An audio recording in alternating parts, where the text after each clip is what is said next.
Hello students, कैसे हो सभी? I hope you all are fine और बहुत अच्छे तरीके से अपने एग्जाम्स की प्रिपरेशन कर रहे होगे। आज इस वीडियो में समझते हैं कि what is the meaning of central limit theorem of statistics. देखो, अगर सिंपल सी लैंग्वेज में बोलूं तो ये सेंट्रल लिमिट थ्योरम आपको एक स्टेटमेंट मेंशन करके जाती है। उस स्टेटमेंट के बेस पे, उस स्टेटमेंट के आधार पे हम किस तरीके से क्वेश्चंस को सॉल्व कर सकते हैं या कैसे कैसे हम उस कंडीशंस या प्रॉपर्टीज के बारे में समझ सकते हैं, इन सब चीजों के बारे में बात करते हैं। तो वेलकम टू गेट स्मैशर्स। मेरा नाम है अंकित रोड़ा। चलते हैं लैपटॉप की स्क्रीन। तो अब देखो, समझते हैं कि सेंट्रल लिमिट थ्योरम हमारे पास करती क्या है, यानी कि सेंट्रल लिमिट थ्योरम काम क्या आती है, उसका एक यूज पढ़ते हैं या कंडीशंस देखते हैं कि किस किस तरीके से हम उसको यूज में लेके आ सकते हैं या किस तरह से हम उसका यूज कर सकते हैं। सबसे पहली कंडीशन यहाँ पे सेंट्रल लिमिट थ्योरम की निकल के आती है कि जो भी आपका रैंडम वेरिएबल होगा ना, देखो कंडीशंस मेनली इंपॉर्टेंट है and then will discuss about the example जहां से आपको और अच्छे से क्लियर होगा।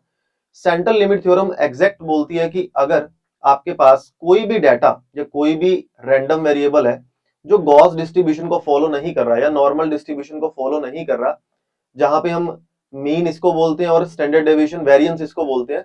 तो इस तरीके से वो कह रहा है कि अगर रैंडम वेरिएबल यहाँ पे काम नहीं कर रहा, इन शॉर्ट चाहे कोई भी आपका डिस्ट्रीब्यूशन गिवन है या कोई भी रैंडम वेरिएबल गिवन है, वो नॉर्मल डिस्ट्रीब्यूशन पे काम कर रहा है या नहीं कर रहा है, इसको अगर मैं सिंपल वे में आपके सामने प्रेजेंट करूं तो इसका मेरे कहने का मतलब है जो भी आपका पॉपुलेशन है या पॉपुलेशन डाटा है वो किसी भी डिस्ट्रीब्यूशन को नॉर्मली फॉलो नहीं कर रहा है ना, नॉर्मली फॉलो नहीं कर रहा।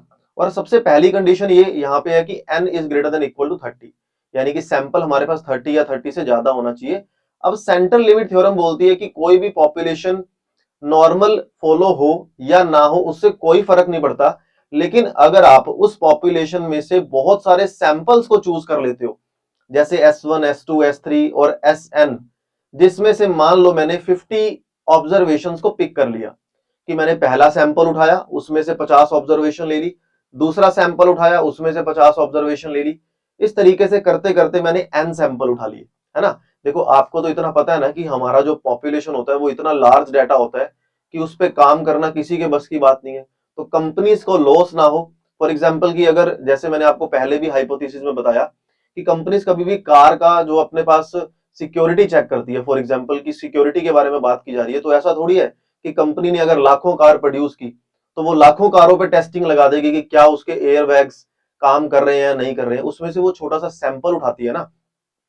फॉर एग्जाम्पल उसने 30 कार चूज कर ली या 50 कार चूज कर ली अलग अलग सिटीज में या अलग अलग जहां भी मैन्युफैक्चरिंग हो रही है, और उस पर वो टेस्टिंग लगाती है कि हाँ उस पर देखते हैं कि हमने जो क्लेम किया कि इतने किलोमीटर तक टायर चल सकता है, इतने किलोमीटर या इस एक्सीडेंट के बाद एयर बैग खुल रहे हैं या नहीं खुल रहे हैं, उस टेस्टिंग के लिए इन हमने क्या किया, इस पॉपुलेशन में से छोटे छोटे सैंपल्स उठा लिए। अब वो सैंपल कितने ऑब्जर्वेशन को कंडक्ट कर रहे हैं, 50 ऑब्जर्वेशन को, या अगर मैं इसी एग्जांपल से बताऊं तो मैंने 50-50 कार चूज कर ली। तो अब यहां पे n मैंने सैंपल उठा लिए और उन सैंपल्स का फिर मैंने मीन निकाला, यानी कि x1 बार x2 बार, है ना, x1 बार x2 बार और करते करते xn बार।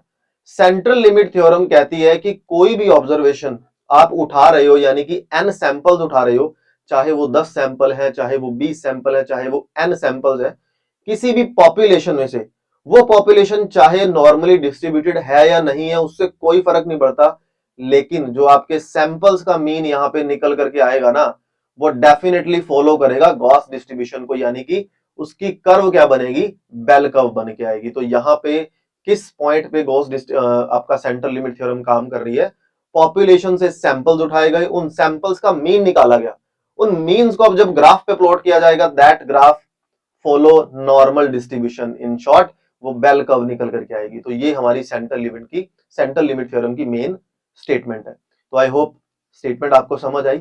अब इसके बाद एक पॉइंट यहां पे और निकल के आता है, कहता है कि अगर मान लो हम मीन की बात कर रहे हैं, यानी कि हमारा अब ये एक्स बार में किसको शो कर रहा हूं, यहाँ पे सारे सैंपल्स के बारे में बात की जा रही है ना, ये कहीं ना कहीं इसका जो मीन है, अब ये जो मीन से हमारा कर्व निकला वो गॉस डिस्ट्रीब्यूशन को फॉलो करेगा ही करेगा, जहां पे मीन होगा म्यू, यानी कि जो पॉपुलेशन का मीन था वही मीन अब हमारे सैंपल्स के अंदर निकलेगा। और वेरिएंस क्या होगा, जो पुराना हमारा पॉपुलेशन का वेरिएंस था डिवाइड बाय में n। तो सेंट्रल लिमिट थ्योरम क्या होती है और किस तरीके से वहां मीन निकाला जा सकता है हमारे सैंपल्स के लिए, जो पूरे सैंपल्स को जो है वो डिनोट कर रहा है, यानी कि सारे सैंपल्स को एक तरह से कवर करके जा रहा है। तो यानी कि मीन हमेशा सेम होगा और वेरिएंस हमारे पास क्या होगा, वेरिएंस पुराने वाला वेरिएंस डिवाइड बाय में n। तो आई होप अभी स्टेटमेंट आपको समझ आई। दो छोटे छोटे एग्जांपल से समझते हैं, जहां पे एक सिंपल एग्जांपल मैंने आपको शो किया है बाइनोमियल से। अब ऐसा नहीं है देखो कि मैं आपको ये बोल दूं कि इसमें फॉर एग्जांपल बाइनोमियल लग रहा है और किसी डिस्ट्रीब्यूशन में पॉइजन लग रहा है, मुझे उससे कुछ फर्क नहीं पड़ता। मुझे फर्क क्या पड़ रहा है कि अगर उससे सैंपल चूज किए गए, उनसे मीन निकाला गया, उनका ग्राफ देखा गया, तो वो नॉर्मली डिस्ट्रीब्यूटेड होगा ही होगा। हमें सिर्फ इतना सा फर्क पड़ता है लिमिट थ्योरम से। अब देखो एक छोटा सा एग्जांपल समझते हैं। यहाँ पे आपके सामने दो एग्जांपल शो किए मैंने, सो दैट और अच्छे से टॉपिक क्लियर होगा। क्वेश्चन क्या कहता है, कॉइन इज टॉस्ड 200 टाइम। एक कॉइन को 200 बार उछाला गया, find the approximate probability that number of head obtain between 80 to 120। अब ये क्वेश्चन पढ़ने से साफ पता चल रहा है कि ये बाइनोमियल डिस्ट्रीब्यूटेड है। क्यों बाइनोमियल डिस्ट्रीब्यूटेड है? बाइनोमियल के अंदर एक छोटी सी चीज हमने पढ़ी थी कि एन जो है वो फाइनाइट होगा, है ना, बहुत ज्यादा हाई अमाउंट में लार्ज नंबर नहीं होगा। ऑब्वियसली बात है 200 is not a large number, इतना लार्ज नहीं है कि हम उसको सोल्व करना बड़ा मुश्किल हो जाए हमारे लिए। Where the probability of success is 1/2 and probability of failure is 1/2। Binomial के अंदर स्पेशल क्या होता है, सक्सेस और फेलियर की प्रोबेबिलिटी आसपास घूमती रहती है। तो यहां से मुझे आइडिया क्या लगा, बाइनोमियल डिस्ट्रीब्यूशन लगा दो यार। तो एन मेरे पास कितना हो जाएगा, 200, probability of success 1/2, probability of failure 1/2। Mean की वैल्यू क्या हो जाएगी, मीन का फॉर्मूला क्या पढ़ा था हमने, n इंटू पी, यानी कि 200 into 1/2 that is 100। Standard sorry variance कितना हो जाएगा, npq, तो 200 इंटू 1/2 इंटू 1/2 दैट इज 50। अब वो कहता है कि हमारा जो नंबर ऑफ हेड है वो 80 से 120 के बीच में होना चाहिए। अब 80 से 120 के बीच में मतलब हमारे पास फॉर्मूला क्या होता है z का, x minus mu divide by standard deviation. तो स्टैंडर्ड डेविएशन की वैल्यू हमारे पास कितनी निकल जाएगी, अगर वेरिएंस 50 है तो स्टैंडर्ड डेविएशन आ गया √50। तो यानी कि x वो कह रहा है 80 है और माइनस में म्यू हमने 100 निकाल दिया, यानी कि मीन डिवाइड बाय में स्टैंडर्ड डेविएशन। सेम यहां पे किया, यानी कि लोअर लिमिट और अपर लिमिट जो x पे लगाई जा रही है हमने उसको z में कन्वर्ट कर दिया, जो क्वेश्चन में करते आ रहे हैं। तो अब यहां से z की वैल्यू क्या निकल के आ गई, यहां से आ गई माइनस का 2.889 और यहां से वैल्यू निकल गई प्लस का 2.889। इन शॉर्ट अब अपने को क्या सिखा के जा रहा है कि z की वैल्यू यहां से लेके यहां तक के बीच में लाई करेगी।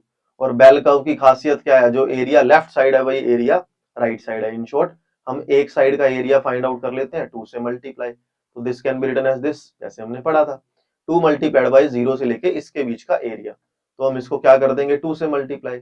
z टेबल से वैल्यू देखो 0.4977, तो आंसर मेरे पास क्या आ गया 0.9954।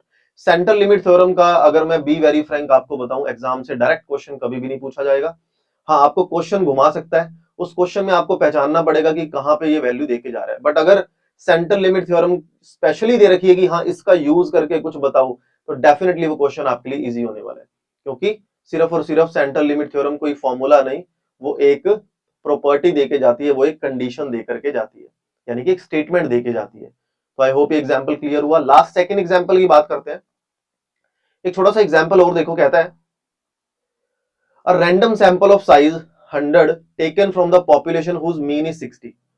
100 सैंपल लिए गए जिनका मीन 60 है। फॉर एग्जांपल 100 लोगों का ब्लड सैंपल लिया गया या जो भी आप डाटा लगा सकते हो, एंड हुज वेरिएंस इज 400, जहां वेरिएंस क्या है 400। इन शॉर्ट अपने को पॉपुलेशन का डाटा नहीं, हमें सैंपल का डाटा गिवन है।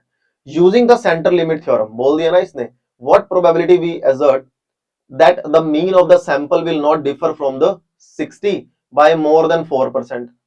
हमें कहता है कि सेंट्रल लिमिट थ्योरम का यूज करके बताओ कि जो मीन है, mean of the sample will not differ, यानी कि 60 in short a random sample of size this is taken from the population. ये जो मीन गिवन है ना, ये पॉपुलेशन का मीन गिवन है, वेरिएंस है ये पॉपुलेशन का वेरिएंस है, और ये हमें सैंपल का साइज दे रखा है, बता रहा है ना। तो अब हमें ये चेक करना है कि 60 ही है बाय मोर देन 4%। ठीक है, अब यहां पे चेक करते हैं n की वैल्यू कितनी है 100, सैंपल चूज किया गया। म्यू हमारे पास कितना है 60, पॉपुलेशन का मीन है। स्टैंडर्ड डेविएशन वेरिएंस कितना हो जाएगा 400। और अगर मैं म्यू डैश की बात करूं तो हमारे पास कितना है 60। Mu dash in the sense कि हमें ये वैल्यू इस पे चेक करके दिखानी है। ठीक है, या आप ये भी बोल सकते हो म्यू डैश को मैं सीधा बोलूं कि मैंने अभी क्या बोला, सेंट्रल लिमिट थ्योरम क्या बोलती है, जो पॉपुलेशन का मीन है वही अप्रोक्सीमेटली इक्वल होगा आपके सैंपल के मीन पे। तो म्यू डैश यहाँ पे मैं सैंपल को शो कर रहा हूं। अब अगर मेरे पास वेरिएंस निकाला जाएगा सैंपल का वेरिएंस क्या होगा, पॉपुलेशन का वेरिएंस डिवाइड बाय में एन। अभी फॉर्मूला हमने पढ़ा, 400 बाय 100 कितना हो गया 4, और स्टैंडर्ड डेविएशन सैंपल का हो गया 2। अगेन फॉर्मूला लगाओ, क्या होता है standard normal variate, x minus 60 by 2। यहाँ 60 किसको शो कर रहा है, म्यू को, 2 किसको शो कर रहा है, स्टैंडर्ड डेविएशन को, x किसको शो कर रहा है, आपका नॉर्मल वेरिएट को। अब अगर x माइनस 60 बाई 2 की बात कर रहा है, सबसे बड़ी कंडीशन वो क्या कहता है, मोर देन 4%। तो यानी कि x माइनस 60 का जो मोड है वो लेस देन इक्वल टू 4 हो जाएगा। तो अब ये वैल्यू मेरे पास कितनी निकल के आ गई, लेस देन इक्वल टू 2, क्योंकि मैंने 2 से डिवाइड कर दिया दोनों तरफ। इन शॉर्ट z की वैल्यू यहाँ पे कितनी आ जाएगी, ये ध्यान दो, z की वैल्यू वो कह रहा है 0 से 2 के बीच में लाई कर रही है, क्योंकि देखो है तो ये मेरा z ही ना। अगर z less than equal to 2 है तो मैं ऐसा नहीं बोल सकता क्या कि ये मेरा नॉर्मल कर्व है, यहां 2 बैठा है, लेस देन इक्वल टू 2 है, तो मैं इसको क्या लिखूंगा, 0 से लेके 2 का, यहां पे एक तरह से 0 से बड़े की बात कर रहा है ना, लेस देन इक्वल टू, यहां मोड है, सॉरी यहां मोड की बात कर रहा था ना, तो हम क्या करेंगे -2 से लेके 2, यानी कि इस एरिया की डिमांड कर रहा है। तो हमने क्या किया, इस एरिया को निकालने की बजाय 0 से 2 का एरिया निकाला और उसको 2 से मल्टीप्लाई कर दिया। Z 2 पे वैल्यू कितनी दे रहा है, 0.4772, आंसर कितना आया 0.9544। तो ये सेंटर लिमिट थ्योरम के एग्जांपल थे कि किस तरीके से वो क्वेश्चन पुट कर सकता है। But centre limit theorem main एक स्टेटमेंट है, और वो स्टेटमेंट क्या है कि मीन के इक्वल होगा वेरिएंस, और पुराना वेरिएंस डिवाइड बाय n होगा। तो आई होप आपको टॉपिक समझ आया होगा कि सेंटर लिमिट थ्योरम एक्चुअली में क्या कहना चाह रही है। In the next video we will discuss about the chi square test. और जैसा कि आप जानते हो, अब काई स्क्वायर टेस्ट बोल दो, चाई स्क्वायर टेस्ट बोल दो, एक ही बात है। काई स्क्वायर टेस्ट क्या डिस्ट्रीब्यूशन हमने पढ़ा था, उसका यूज किस तरीके से करेंगे और क्या प्रॉपर्टीज या क्या फॉर्मूलाज का यूज करेंगे, in the next video we will discuss about. Okay, तो आई होप आपको बहुत अच्छे से, बहुत प्यार से क्वेश्चन समझ आए होंगे, टॉपिक समझ आया होगा। तो अगले लेक्चर के अंदर मिलते हैं, सेम टाइम सेम जगह अगले दिन। Have a good day to all of you, bye bye bye.